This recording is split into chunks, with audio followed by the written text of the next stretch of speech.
नमस्कार साथियों आज हम बात करने वाले हैं स्टॉक मार्केट के इस वीक के बारे में तथा नेक्स्ट वीक क्या हो सकता है उसके बारे में।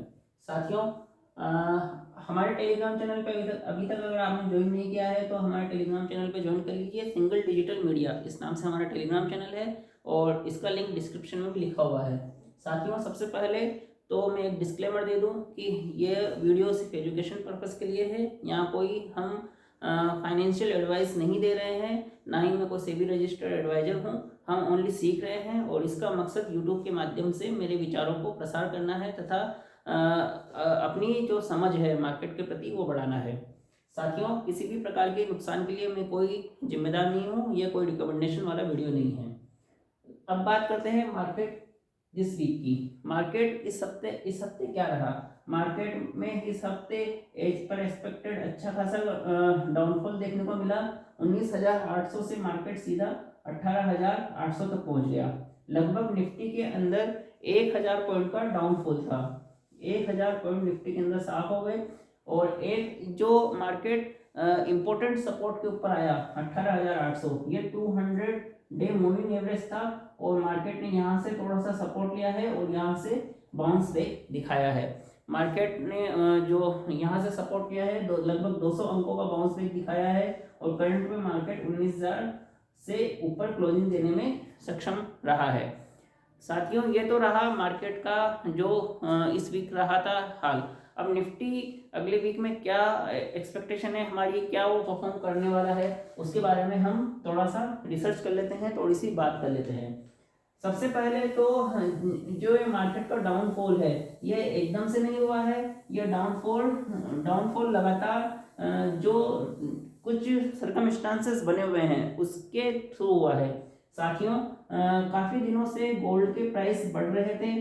गोल्ड के प्राइस काफ़ी टाइम से इंक्रीमेंट में थे और यह जो गोल्ड का प्राइस है ये बताता है कि जो मार्केट है, जो मनी है वो कहीं ना कहीं सेफ एसेट में जाने की कोशिश कर रहा था। यानी कि मार्केट एकदम से नहीं बिगड़ा है। ये एक जो सेटअप था इसका पहले ही लिख लिया गया था। दूसरा, काफ़ी टाइम से गोल्ड के प्राइस के साथ साथ क्रूड के प्राइस भी बढ़ने लग गए थे और जब जब क्रूड के प्राइस बढ़ता है तब तब स्टॉक मार्केट के अंदर जो मनी होता है वो बाहर निकलता है।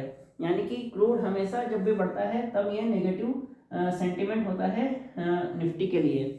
और तीसरा, एक दो वीक से लगातार बिटकॉइन में भी जो रेट थी वो इजाफा हो रहा है। बिटकॉइन लगभग 25% के आसपास बढ़ गया है पिछले 2 वीक के अंदर। तो यह साफ साफ इंडिकेशन था कि जो मनी है, मनी का मूवमेंट है वो कहीं ना कहीं शिफ्ट हो गया है। और अगर हम जियो पॉलिटिकल टेंशन की बात करें तो जियो पॉलिटिकल टेंशन जो बन रहा है सिनारियो इजराइल का, हमास का, फिलिस्तीन का और इसके साथ साथ जो मुस्लिम कंट्रीज़ हैं, इसके अलावा जो अदर पूरा जियो पॉलिटिकल अभी जो सिनारियो चल रहा है उसके हिसाब से कुछ भी कभी भी कुछ भी बड़ा हो सकता है और किसी भी तरह से सिचुएशन बदल सकती है। तो एक अनसर्टेनिटी का माहौल है और अनसर्टेनिटी हमेशा ही मार्केट के खिलाफ रहती है। तो उस वजह से जो ये निफ्टी के लिए थी ये फिर नेगेटिव न्यूज है। और पांचवी जो सबसे बड़ी है वो है जो बॉन्ड यील्ड है और इसके अलावा जो डॉलर इंडेक्स है, डॉलर इंडेक्स और बॉन्ड यील्ड, ये दोनों ही अभी भी कंटिन्यू यूएस मार्केट में हाई की तरफ जा रही है। इससे यूएस मार्केट रिकवर नहीं कर पा रहा है। जिन 5 पॉइंट की वजह से मार्केट गिरा है वो पांचों पॉइंट अभी भी बरकरार है। अभी भी गोल्ड के प्राइसेस अप जा रहे हैं, कोई इसके अंदर कोई इस तरह का संकेत नहीं मिला है कि वो डाउन जाने की कोशिश करे। क्रूड अभी भी अपवर्ड मूवमेंट में है, क्रूड के अंदर कोई सेंटीमेंट ऐसा नहीं आया है कि वो डाउनफॉल है। बिटकॉइन अभी भी लगातार अप ट्रेंड में है।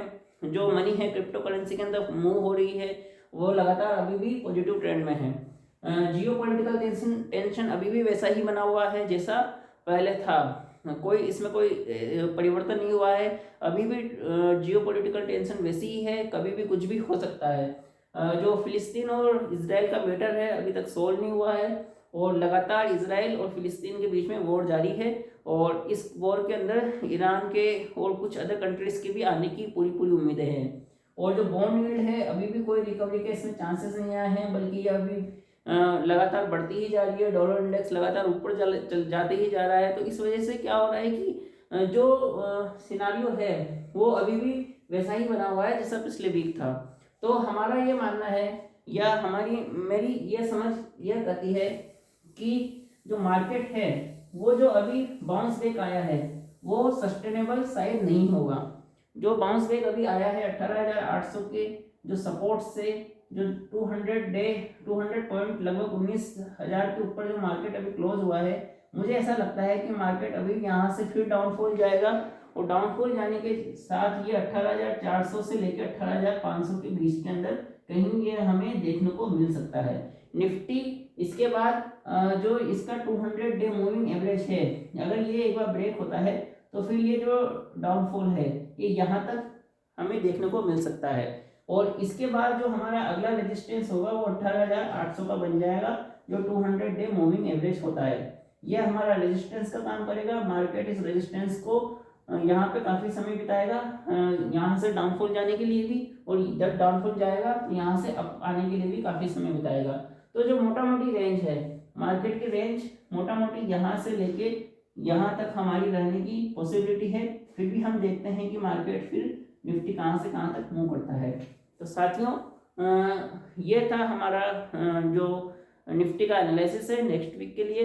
ये आपको कैसा लगा आप कमेंट करके जरूर बताइए। जानकारी पसंद आई हो तो लाइक जरूर कीजिए, चैनल पे नए विजिट कर रहे हो तो सब्सक्राइब जरूर कीजिए। और साथियों जो नेक्स्ट वीडियो होगा उसके अंदर हम करेंसी मार्केट के ऊपर एनालिसिस करने की कोशिश करेंगे, जिसमें हम GBP, USD, INR, यूरो और JPY इन सब के ऊपर हम एक ब्रीफ एनालिसिस लेके आएंगे कि नेक्स्ट वीक के अंदर इनका परफॉर्मेंस कैसे रह सकता है।